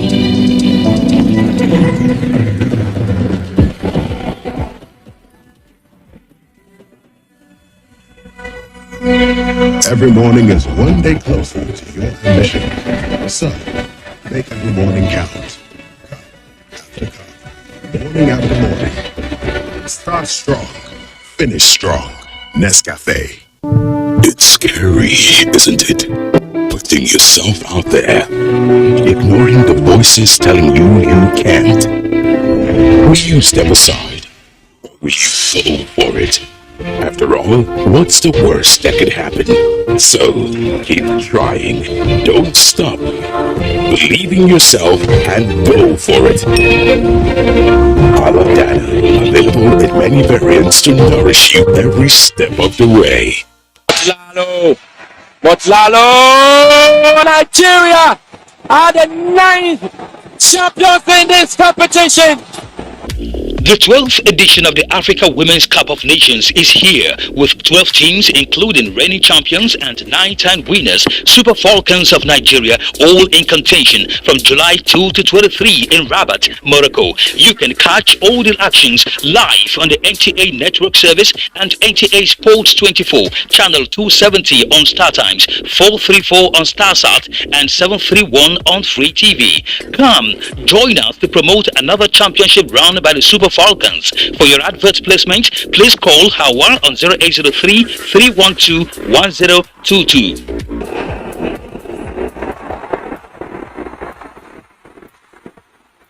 Africa Women's Cup of Nations, Rabat 2022. Game on. Okay.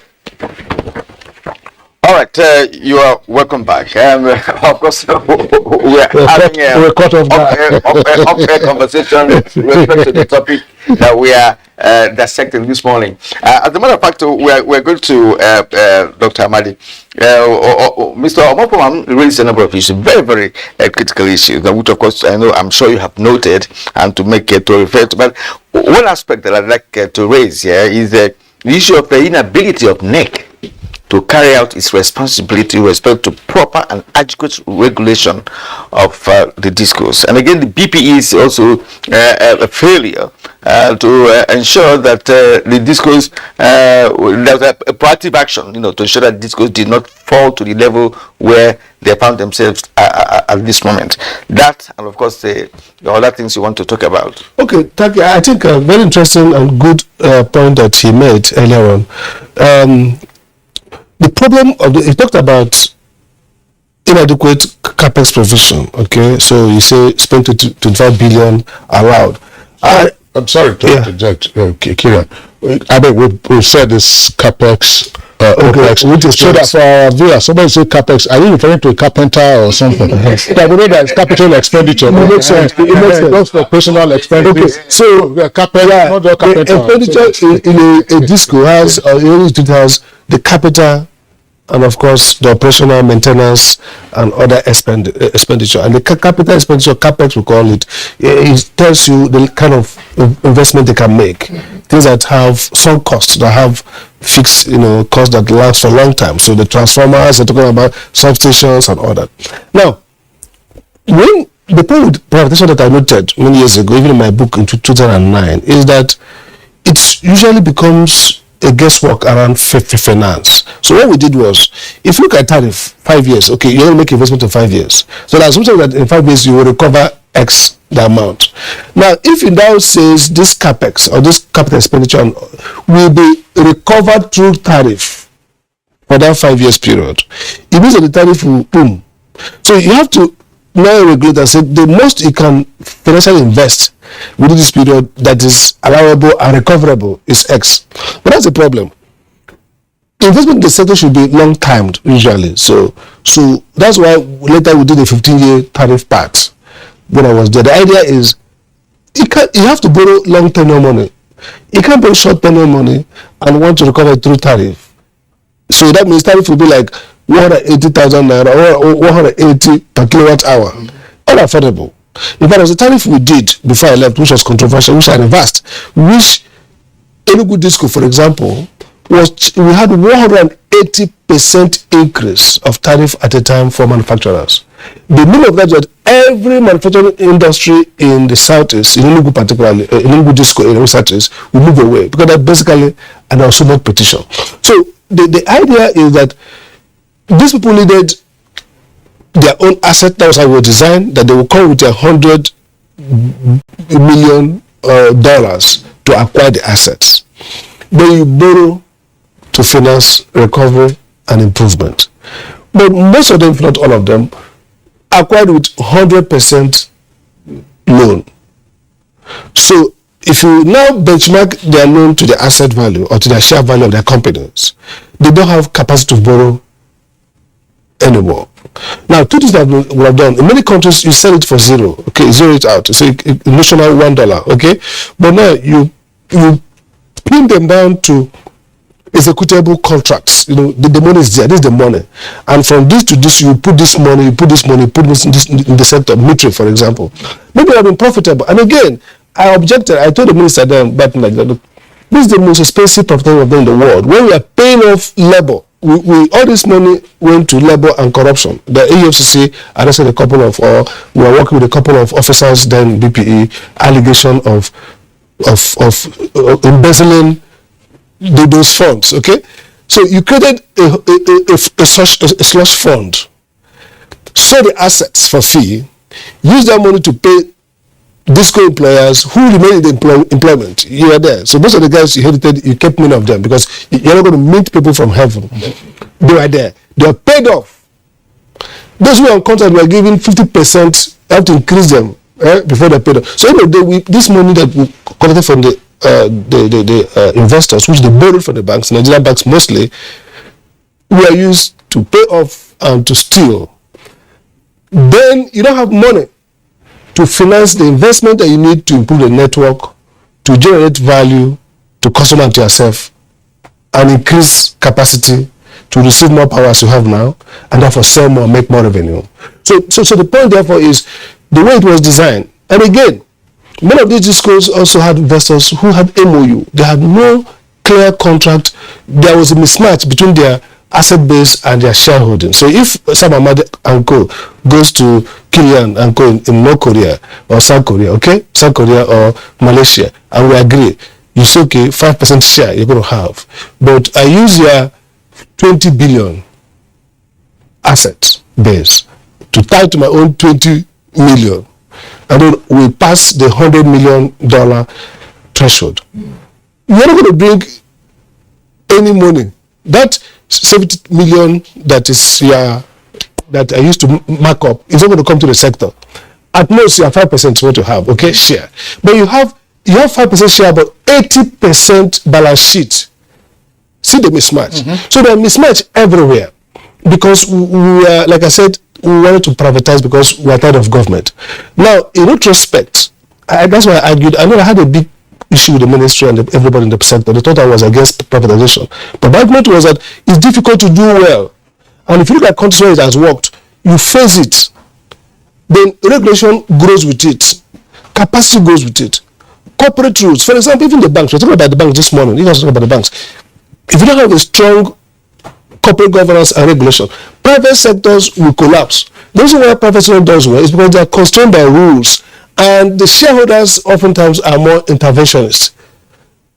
But in the public sector, it's also about changing of ownership. It's also about increasing corporate governance, improving regulatory management of that sector. So what we did was that we were too carried away by the private sector. And again, let's not forget, we don't have a good private sector. We don't have a private sector that has the capacity to finance in the long term, 20 years, 30 years, and then gradually, because if hard, they will just meet out their customers and take the money. And they know that it will help them conserve their revenue, and in the next 10, 20, 15 years, they improve. So the point here is, so all it tells us is that, look, we hurriedly privatize. And it's funny to me that the only investor who was totally discredited was Emekofor's group in Enugu, because of probably people didn't trust their business. But they ended up being the ones now probably standing in terms of takeover. So that tells that there's also a mismatch between these financial papers we're banding around and the real traction that investors have in real managing. You have not spoken on the issue of NEC not really intervening. Maybe I was trying to avoid it. I'm joking. As the former NEC boss, you understand the game. Let me tell you what happened to NEC. Or NEC. I think, you see, regulation, it has a microeconomy, meaning that as a regulator, I was fighting with the ministry all the time. You know that very well. So I was seen as a bad person because I wanted NEC to be independent. Now, when that regime is finished, you have to look at the political economy in which every regulator works. It's very important.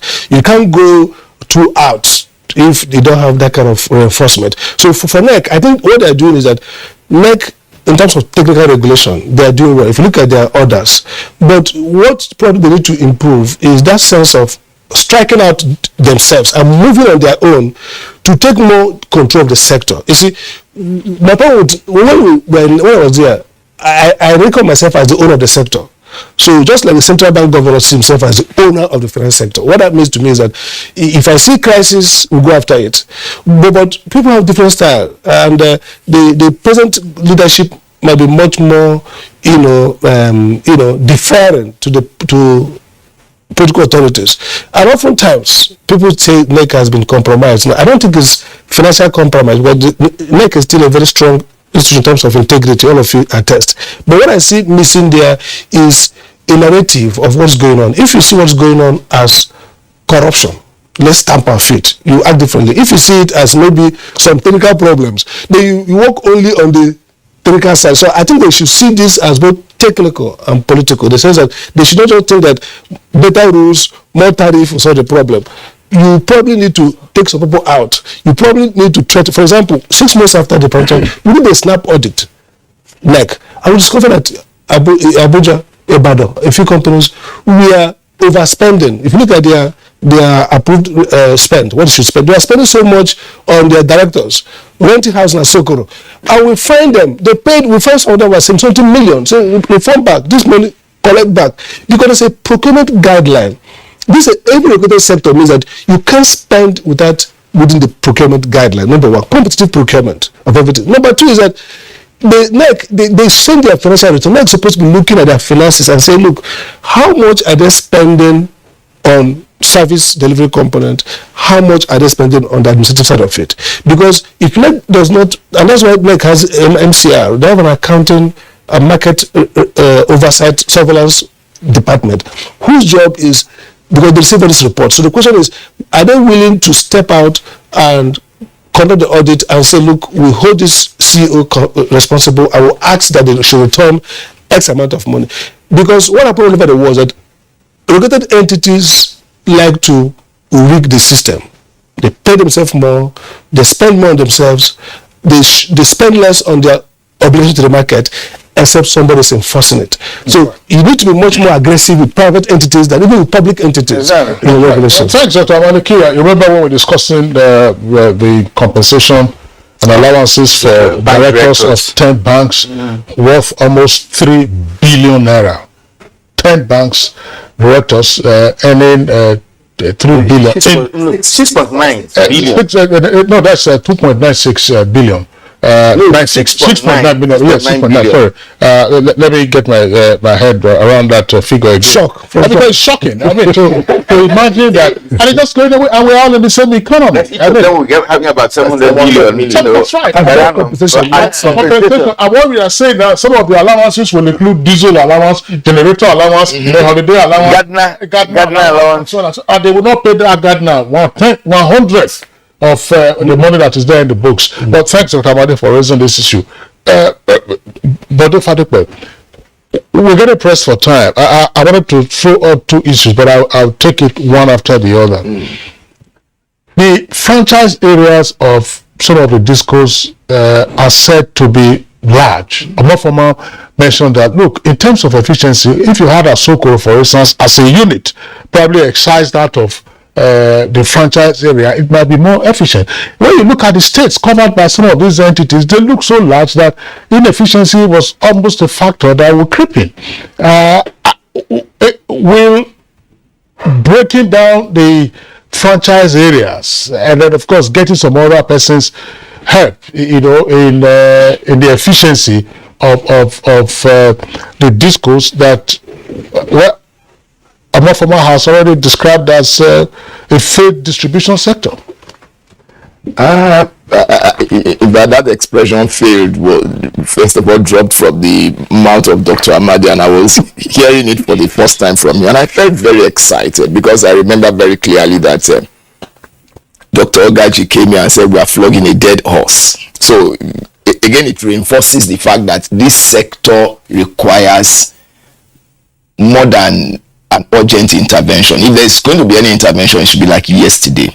Now, in terms of size, I dare say that it may be speculative to say size is an issue that if you attack it, it will bring about efficiency. Admittedly, smaller units are easier to manage, but it will depend on the managerial capacity of the manager. What is his efficiency level?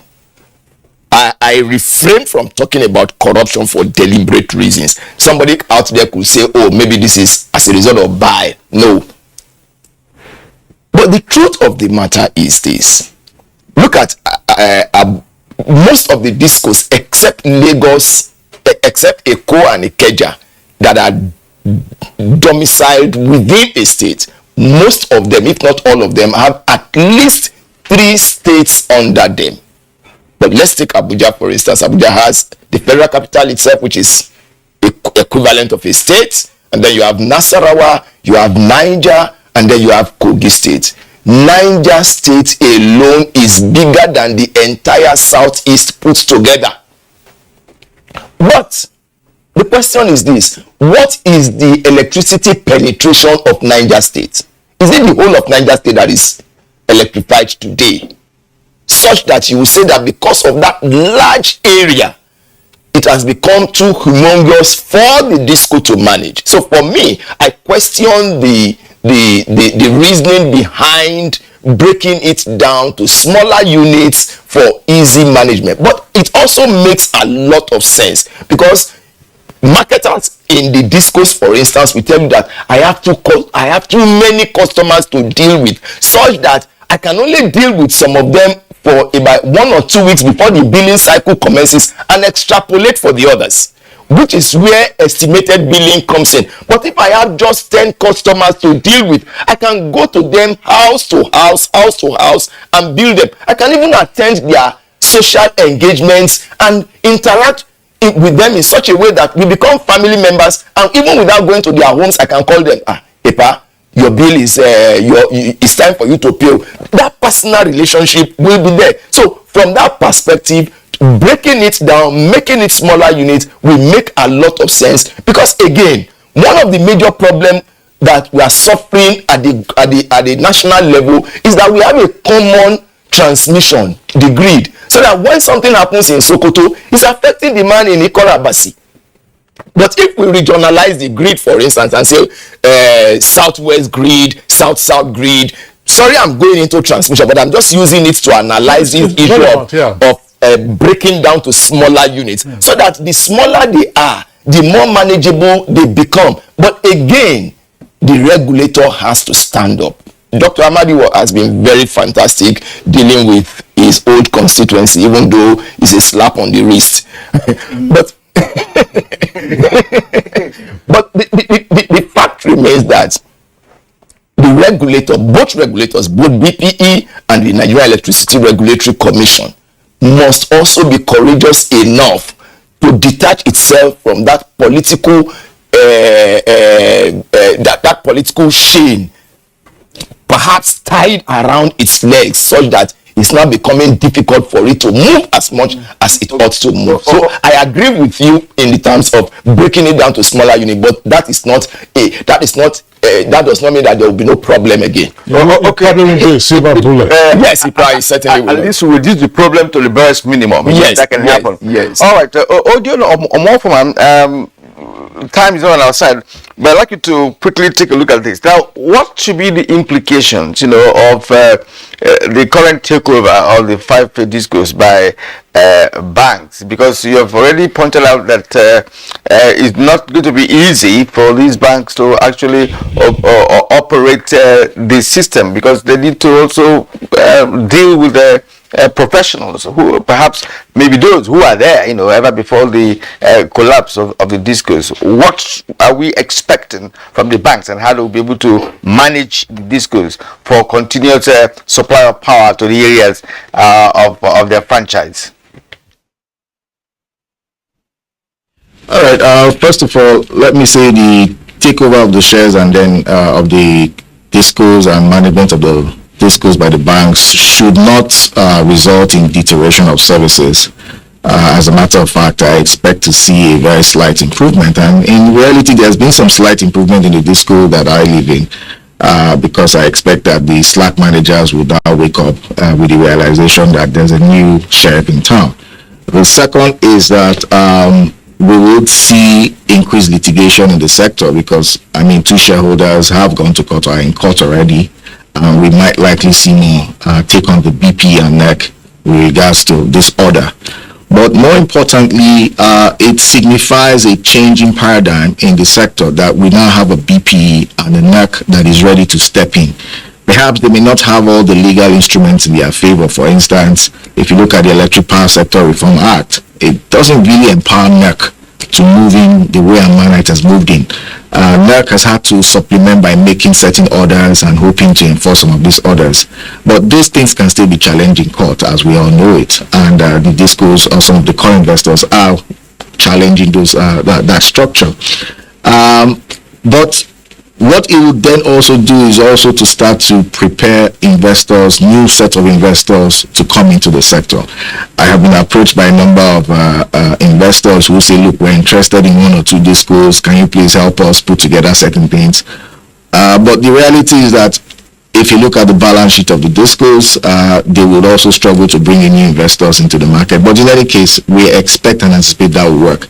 Lastly, we now hope that the BPO would sit up on its responsibilities to monitor the corporate affairs, corporate governance of discos. Take, for instance, no disco has produced audited financial statements for the last 9 years. You cannot be a 40% shareholder and there is no audited financial statement, because that is what that is what you use to assess the performance of a company. Forget about the sector regulation now. Let's look at it from a corporate perspective. There is no way the shareholders of UBA will tolerate the management and their board if they do not have an audited financial statement for the last 1 year. There's no way that even SEC would allow it. So I think this action will start to translate into certain firm actions by both NERC and the BP, who sits on the board of this disposal and who also has the responsibility to enforce the performance agreement or whatever agreement they reach with the discos. Lastly, the CBN is preparing some further intervention into the sector. So perhaps this action will help the CBN decide whether it wants to go ahead with such interventions, or perhaps it needs to pause and then allow the market heal itself. In other words, let the core investors sort themselves out their issues with BP and their banks, and let the sector regulator also decide on the best way and manner which new funds and new interventions will come into the sector. It's positive, but at the same time too, one has to be careful how we manage the process. All right, Odino Mofama, thank you very much. Gentlemen, we always get pressed for time when you have brilliant and experienced guests on a very interesting subject matter. We don't have enough time to proceed. I was just wondering, gentlemen, let me throw this in. All the interventions by the central bank, we heard of hundreds of billions of naira, sometimes amounting to trillion. I wouldn't know, sometimes the stories are not very clear in the papers when you read them. Were those money just thrown in? Or if those monies were thrown in, could they at some point now be converted to equity? And if so, on whose behalf? Well, that's a matter that I'm sure the financial experts will take a look at. On that note, we'd like to thank all our three guests with us this morning. Dr. Sam Amadi, former chairman of the Electricity Regulatory Commission and now dean of the Faculty of Law at Ave Maria University in Nasarawa State. Dr. Sam Amadi, delight having you on the program. Thank you. We also would like to appreciate Barrister Bode Fadipe, former spokesman of the Abuja Electricity Distribution Company and now CEO of Sage Consulting and Communications. Bode, always a delight having you on Good Morning Nigeria. Thank you, it's a pleasure. And from our Lagos Network Center, Odino Mofama, an energy expert, passionate about the industry and very well informed himself. Odino, great delight having you this morning again. All right, and that's where we draw the curtain on this edition of Good Morning Nigeria. Thank you for watching. Hope to see you again tomorrow. We'll bring you a fresh package of the program. My name is Kirian. Have a good holiday.